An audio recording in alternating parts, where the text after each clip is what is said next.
Konkurentsiamet teatas täna, et nad uurivad 5 juhtumit, kus kahtlustavad elektribörsil ebaausat kauplemist. Eelmine aasta juba alustasime erinevate menetlustega. Tänaseks on meil pooleli 5 erinevat menetlust ettevõtete suhtes, mis puudutavad turureeglite rikkumist. Kes siis on uurimise all?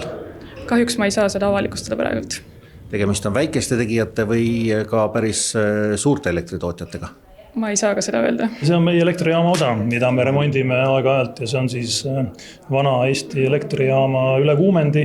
Eesti Energia juht näitab lõhkenud toru, mis põhjustas aasta alguses avarii Narva jaamades. Kui see aur siit välja pääseb, siis ta lõhub kõik asjad ära. See on hästi kõrge survega aur, 140 baari, 540 kraadi temperatuuri, see lõikab terast. Nii et ta lõikab ka teised torud katki.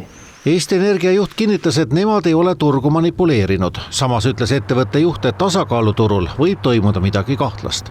Tasakaaluturg tähendab elektrit, mida tootjad on valmis kiiresti tootma, kui tekib ootamatu probleem.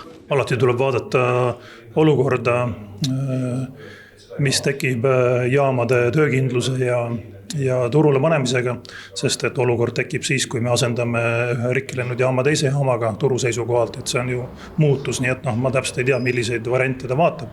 Aga selge see, et aasta 2025 oli turul tasakaalustusvõimsuse hinnad kuni 10 000 eurot megavatt-tund ja see ei ole normaalne. Elektri hind kujuneb börsil iga 15 minuti järel. Müüja prognoosivad tarbimist ja tootjad pakuvad, kui palju elektrit, mis hinnaga on valmis nad tootma. Hind tekib seal, kus tarbimine ja tootmine kohtuvad. Tootjad ei saa hinda suvaliselt väga kõrgeks tõsta, riik tohib kontrollida, et turul ei petetaks. Ettevõte peab päeviti turul pakkuma marginaalhinna baasil, ehk siis muutuvkulude baasil. Ja kui ettevõte